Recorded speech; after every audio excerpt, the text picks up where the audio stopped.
Madame, monsieur, bonjour, bon appétit si vous êtes à table et surtout si vous avez de la pomme de terre au menu, un tubercule produit au Burkina et notamment dans la province du Loroum dans le nord, une quantité si grande que les producteurs peinent à écouler le produit.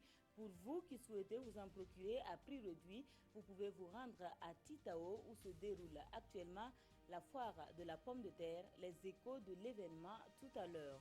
Ils sont au nombre de 200, les civils ayant trouvé la mort à Mossoul au cours d'un raid aérien mené par la coalition internationale. L'armée américaine reconnaît avoir mené l'attaque contre une zone contrôlée par l'EI. Voilà pour les titres de cette mi-journée. La pomme de terre est en fête à Titao dans le Loroum depuis ce 25 mars pour la 15e édition de la foire. C'est la problématique de l'écoulement de ce tubercule qui est au centre des réflexions. Pour ce faire, les différents acteurs analysent les pistes de réflexion qui peuvent se présenter. Irénée Kaboré et Alidou Alain Sawadogo. Pour cette 15e édition, ils sont une centaine de producteurs qui exposent une partie de leur production sur l'aire de la foire. Et ce sont au total 70 stands qui permettent aux producteurs du Loroum d'écouler cette année encore leurs pommes de terre en un seul lieu au prix de 250 francs CFA les kilogrammes. Nous organisons la fête, la pomme de terre. Ça fait que tout le monde est sur place et puis ils travaillent. Nos populations qui partaient avant, soit à l'étranger, en Côte d'Ivoire, pour d'abord qu'ils restent sur place. Pour la campagne sèche 2016-2017, environ 117 hectares ont été emblavés en pommes de terre sur les différents sites maraîchers pour une production totale annuelle attendue estimée à environ 3500 tonnes au niveau provincial. Il faut donc dire que si on prend un prix moyen de 250 kg, et on peut donc s'attendre à près de 1 milliard de francs CFA. Il y a eu une légère baisse, diminution donc des superficies emblavées. Cela est dû notamment à la faible pluviométrie que nous avons constatée l'année passée. Une participation à l'économie locale non négligeable mais freinée par l'absence d'infrastructures de conservation, l'état de dégradation de la voie, l'ensablement des retenues d'eau et l'épineuse question d'écoulement. Des contraintes véritables à la production et au développement de la filière dans cette localité du Burkina. Et en plaçant le thème de cette 15e édition autour de la question d'écoulement, les promoteurs de la manifestation veulent interpeller les gouvernements et les partenaires à plus d'égards sur leur activité. On sent que ce n'est plus de l'amateurisme puisque nous avons des pommes de terre de taille géante qui prouvent que les méthodes modernes sont bien assimilées par les paysans. Le seul problème qui reste, c'est persévérer et trouver des débouchés. Et certainement que le ministre en charge de l'agriculture et le ministre en charge du commerce, mais aussi du tourisme, vont, chacun à ce qui le concerne, développer des initiatives pour accompagner ces braves paysans. Plusieurs prix d'encouragement ont été remis aux producteurs et productrices, histoire de les galvaniser pour les prochaines campagnes de production. Lors de la visite des stands, les femmes du Loroum ont donné à voir des différents mets locaux transformés à base de la pomme de terre. Une exposition qui reste sans doute la principale innovation de cette édition. Et pour être plus performants dans leur domaine, les maraîchiculteurs de la province du Loroum ont mis en place des jardins-écoles, une performance qui a entraîné l'accroissement de la production, mais aussi une difficulté d'écoulement. Certaines femmes pensent avoir trouvé la palissade par la mise en place des unités de transformation et des magasins de stockage. Restons avec Irénée Kaboré et Alidou Alain Savadogo. La culture de la pomme de terre intéresse d'année en année les producteurs maraîchers du Loroum. Pour accroître davantage le rendement, certains producteurs se sont organisés en association et ont mis en place des jardins-écoles pour former et accompagner les plus démunis. C'est l'exemple de l'Association pour l'éducation et l'environnement ADESE. Nous travaillons avec aussi bien 50% de femmes, 50% d'hommes, mais aussi dans ces 50%, nous prenons en compte les personnes vivant avec un handicap. Et nous estimons que, en tout cas les années à venir, ces personnes-là ne tendront pas la main, mais peut-être seront des entrepreneurs pleins qui emploient des jeunes et des femmes aussi et afin de lutter aussi contre le chômage et le sous-emploi. Environ 3500 tonnes de ces tubercules jaunes sont attendues à l'issue de la campagne sèche 2016-2017 dans la province d'Ilorum. Cependant, l'écoulement de cette quantité constitue un véritable casse-tête pour les producteurs. Il y a des saisons dont les gens la viennent pour prendre un crédit et puis aller revendre. Il y a d'autres qui n'amènent plus l'argent. Donc, ce n'est pas à chaque moment qu'on gagne assez. Les produits maraîchers sont des produits périssables et du coup, n'ayant pas assez d'unités de conservation, alors les producteurs sont obligés de brader leurs produits juste après les récoltes. Et vous savez, peut-être une semaine, 2 semaines après, les prix flambent alors qu'ils n'ont plus rien. Voilà, ce sont les revendeurs qui, en tout cas, se frottent les mains. Pour pallier aux difficultés de l'écoulement et la consommation de cette spéculation, certaines femmes ont réussi à mettre en place des unités de transformation et des magasins de stockage, ce qui leur permet non seulement de conserver, mais aussi de faire valoir leur savoir-faire en pommes de terre. On fait des biscuits, on fait la poudre, on fait des couscous avec la pomme de terre et on chasse la pomme de terre aussi comme ça pour ceux qui veulent aller faire frites. Si je veux faire la conservation, je paye les pommes de terre frais et très frais. C'est vrai que quand on paye la pomme de terre frais, ça diminue beaucoup de poids et c'est une perte. Mais pour avoir mieux conservé, c'est mieux comme ça. La pomme de terre, en plus d'être un complément nutritif, sa production permet d'accroître les revenus des paysans de la province d'Ilorum. Restons dans le nord du Burkina pour parler des cultures de contre-saison, spécialité des producteurs de la région. Ils veulent asseoir la sécurité alimentaire et plusieurs hectares de terre sont cultivés chaque année à cet effet. Alidou Alain Savadougou. Dans un contexte de changement climatique, de la rareté des pluies, la région du Nord a opté pour la culture de contre-saison afin d'asseoir sa souveraineté alimentaire. Des milliers d'hectares de terre sont exploités chaque année par des producteurs qui y cultivent, entre autres, de la pomme de terre, du haricot vert, de l'oignon et de la tomate. La campagne sèche est plus importante au Yatenga. La saison pluvieuse ne suffit pas pour les différentes cultures. Bon, pourtant, en saison sèche, même une petite superficie, on peut satisfaire la famille en besoin. Les maraîchages, au niveau de Yatenga, nous n'avons pas de choix. Il faut des maraîchages et l'élevage. Quand vous voyez aujourd'hui que les pauvres peuvent avoir manger des riz, des sorgho, c'est à cause des maraîchages. La maraîchiculture est une opportunité pour les paysans d'avoir une activité plus productive, leur permettant de subvenir à leurs besoins non seulement alimentaires, mais aussi sanitaires et sociaux. De nos jours, là, moi j'ai vidé ça. Tout ne peut pas sortir de là-bas, mais on peut dire à 60%, j'ai vidé ça.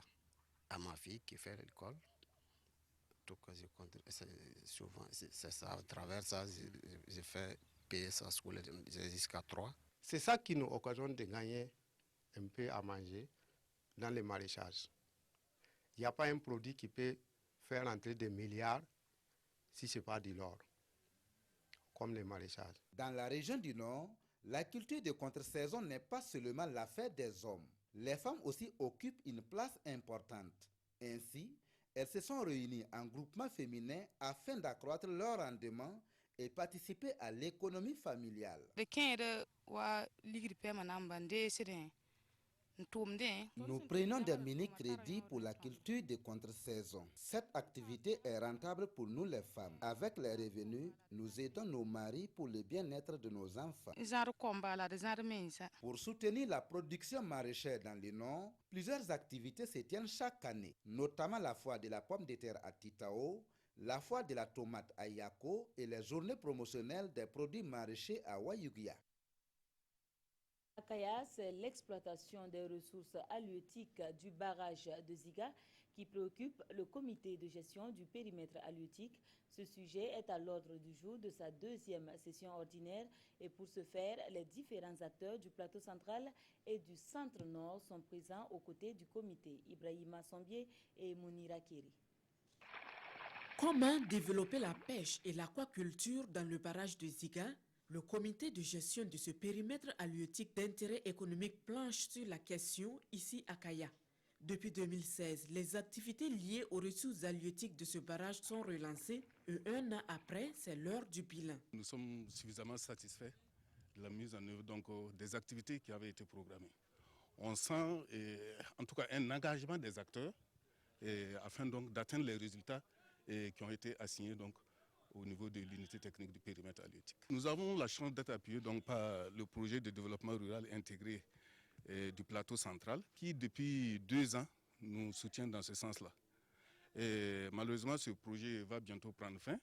Voilà pourquoi au cours de ces travaux, nous allons discuter sur le fonds d'aménagement. Cette deuxième session ordinaire du comité de gestion de Ziga vise aussi à trouver la bonne formule pour une autonomie de gestion du barrage. Une autonomisation qui doit nécessairement passer par le renforcement des capacités des acteurs. On profite de ces différents types d'actions-là pour renforcer les capacités des acteurs, notamment de la pêche. Nous avons plusieurs variétés qu'on peut exploiter, non seulement pour la consommation, mais également pour la commercialisation. Les participants vont également adopter le compte-rendu de la première session ordinaire du comité. Il est aussi question d'examiner et d'adopter le projet d'arrêté portant création d'une contribution des acteurs aux activités d'aménagement du périmètre de Ziga.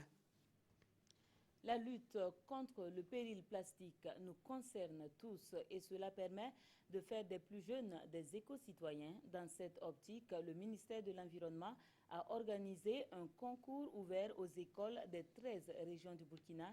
La remise de prix aux lauréates est intervenue le 23 mars dernier. Le compte-rendu de Ibrahima Sombié et Maïmouna Traoré. C'est un exemple, une cour d'école sans sachet plastique. L'école Noguin Pilote fait partie des 13 écoles lauréates du concours interscolaire sur les emballages et déchets plastiques. À cette cérémonie de récompense, chaque école reçoit une somme de 200 000 francs CFA, 5 poubelles et une attestation de participation. Nous avons donné un slogan « Zéro sachet » dans la cour de l'école. Et nous avons sensibilisé nos élèves qui, même s'ils voient un sachet, vous allez voir qu'ils vont courir pour ramasser le sachet. Donc, ça dit que sachet dans une poubelle. Une initiative du ministère en charge de l'environnement qui est bien accueillie par son collègue de l'Éducation nationale. Le changement de comportement, il est plus facile à enseigner aux tout petits qu'à ceux qui ont déjà pris un certain nombre d'habitudes et qui sont difficiles à changer. Nous sommes dans cette école qui est primée, Noguin Pilote. Vous voyez qu'en dehors de la lutte contre les emballages et les sachets plastiques, ils sont déjà allés plus loin en faisant des pépinières pour reverdir leur école. Et au regard des notations, cela réconforte le ministère de l'Environnement et également cela dénote de l'importance et surtout, je dirais, de la nécessité de pouvoir organiser ce concours interscolaire. Cette première édition du concours interscolaire sur les déchets plastiques a connu la participation de 130 écoles. Les critères de notation selon le jury sont entre autres la connaissance de la loi 017 portant interdiction des sachets plastiques non biodégradables, la gestion des déchets et l'aménagement paysager des écoles. Réduire la vulnérabilité des ménages à l'insécurité alimentaire et cela de façon durable, c'est ce que poursuit l'ONG CRS Catholique Relief Service à travers le programme FASO. Dans les districts sanitaires de Tougouri, Mani et Gaïri, les populations ont été sensibilisées sur l'hygiène et l'assainissement ainsi que sur l'eau et la nutrition. Issa Kafando et Adama Koulibaly. Nous sommes ici en présence d'un care groupe ou groupe de soutien dans le village de Pilga, district sanitaire de Tougouri. Grâce à la formation reçue dans le cadre du programme FASO, Esther Tapsoba, mère leader, encadre à son tour une dizaine de femmes pour des bonnes pratiques en matière de nutrition et de santé. Il s'agit de sensibilisation, de dépistage de la malnutrition ou encore la préparation de bouillies enrichies à base d'aliments locaux.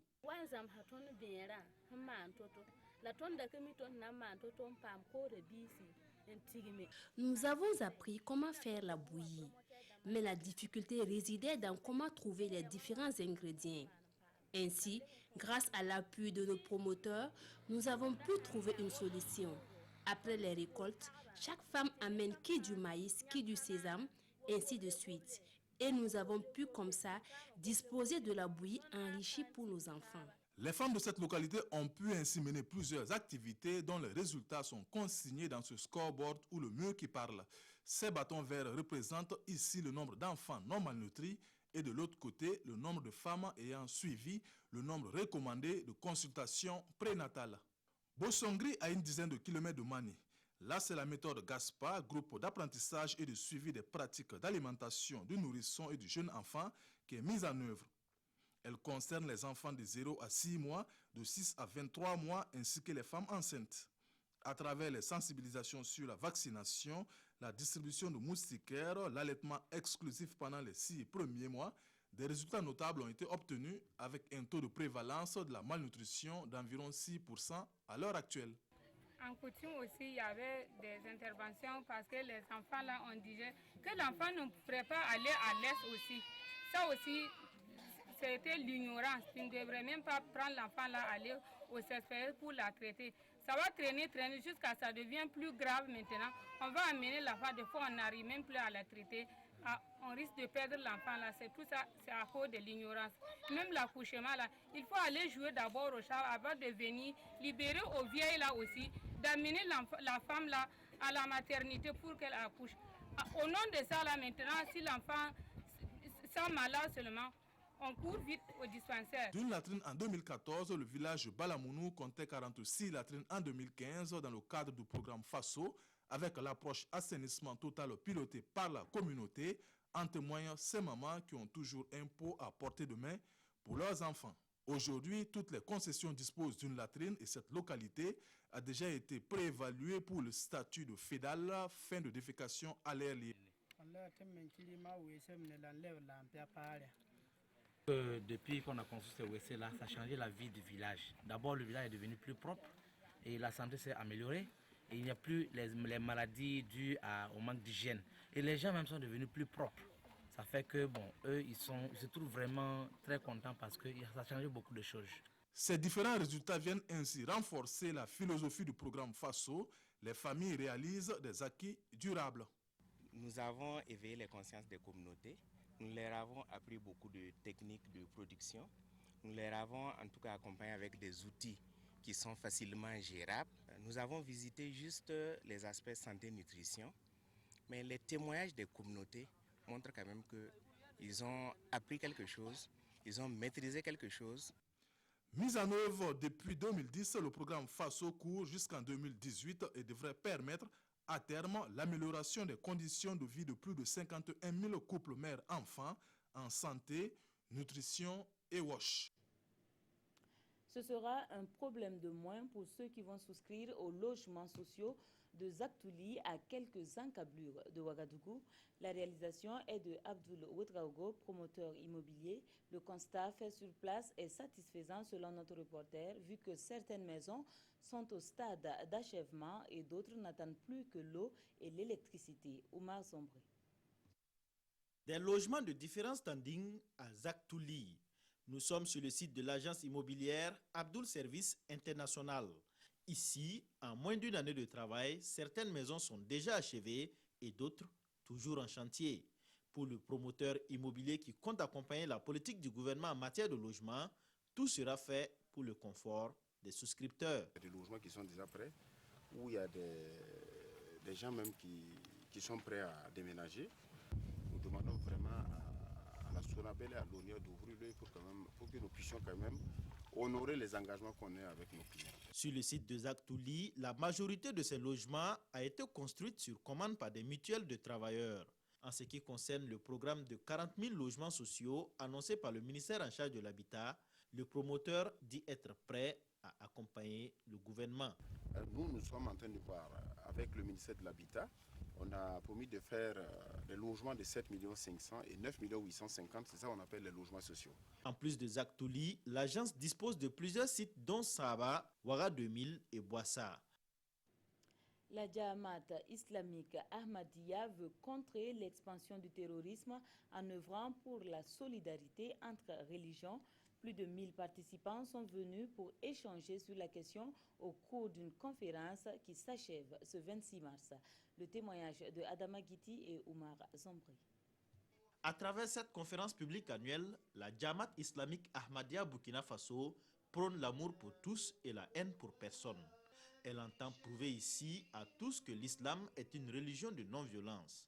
Les gens qui parlent au nom de l'islam, djihad ou terrorisme, ce n'est pas l'islam. L'islam, c'est la paix. Et c'est ça que le thème principal de notre conférence, les forums qui seront organisés sera sur ce thème. Et nous voulons que les populations burkinabées comprennent que l'islam ne permet pas à quelqu'un d'aller tuer quelqu'un au nom de religion. La contribution de la Jamaat, justement, c'est de conscientiser l'opinion sur le fait qu'il faille carrément séparer le terrorisme de toute religion. Et c'est fort de ce constat que les autorités ont fait le déplacement à cette 26e conférence. Nous sommes venus au titre de l'Assemblée nationale et celui du gouvernement pour d'abord féliciter la communauté, demander une solidarité de toutes les confessions religieuses.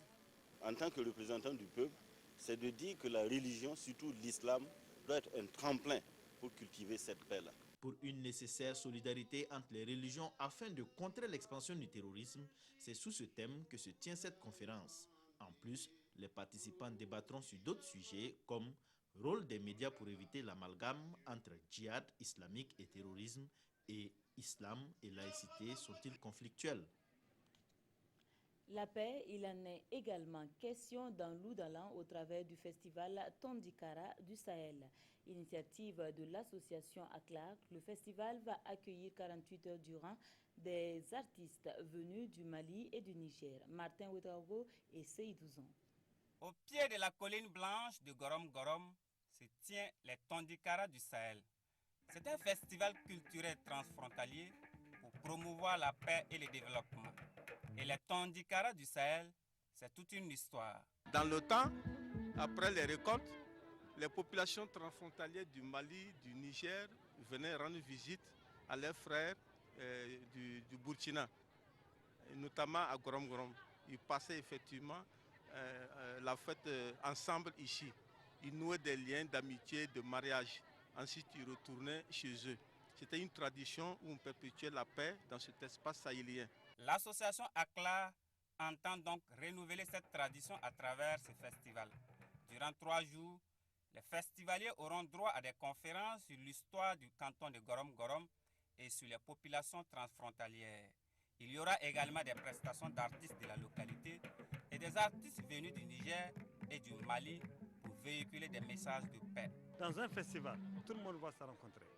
En Bella, Tamashek, Bambara, Moussi, tout le monde vient ici pour comprendre ce qui se passe et échanger entre eux. Aujourd'hui, nous, on est venus, depuis qu'on est venu ce matin, on a eu des gens qui sont venus chez nous, qui nous parlent Moussi, qui nous parlent Peul, qui nous parlent autre. Nous, on les parle le soir de chez nous. Et ça nous fait rire et on est en train de faire du cousinage. Je leur souhaite vraiment la bienvenue. Ils sont ici chez eux parce que nous partageons la même culture, presque le même territoire, les mêmes habitudes alimentaires. Les Tondikara du Sahel est à sa première édition. Les participants à cette cérémonie d'ouverture souhaitent que l'initiative se pérennise et qu'elle contribuera à ramener la paix au Sahel. Hors de chez nous à Mossoul, l'offensive soutenue par les États-Unis pour chasser le groupe État islamique entre dans son 6e mois et lors d'une attaque menée par les forces américaines, près de 200 civils ont perdu la vie. Les habitants du quartier ouest de Mossoul ont commencé à enterrer leurs proches décédés. Les corps sont extraits des décombres. De nombreuses victimes restent encore ensevelies sous les ruines des maisons d'Al-Jadida. Dans ce quartier de l'ouest de Mossoul, les habitants ont commencé à enterrer les membres de leur famille qui auraient été tués lors d'un raid aérien menée par la coalition internationale. L'armée américaine a reconnu avoir mené cette attaque contre une zone contrôlée par le groupe État islamique. Près de 200 civils pourraient avoir été tués lors de cette frappe aérienne. Avant de commencer la bataille de l'ouest de Mossoul, les forces irakiennes et américaines nous ont assuré que ce serait une bataille facile. C'est pourquoi les gens ne quittaient pas leur maison, ils se sentaient en sécurité, ils ne savaient pas qu'ils seraient bombardés. Ce n'était pas une libération, c'était une destruction.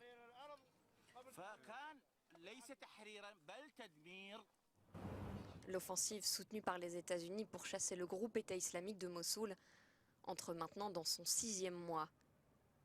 L'armée irakienne a repris la majorité de la ville, dont l'intégralité de la partie est. Près de 600 000 civils se trouveraient dans les zones encore tenues par le groupe État islamique, qui représente environ 60% de Mossoul-Ouest. Les habitants, fuyant les conflits, racontent que les djihadistes se cachent parmi la population locale, compliquant l'action de la coalition au sol et dans les airs. Pour accroître ses capacités de frappe, l'armée de l'air irakienne vient de se doter de 4 avions de chasse F-16 américains. Merci de nous avoir suivis. Je vous retrouve pour la dernière édition de 22h30. Bon après-midi.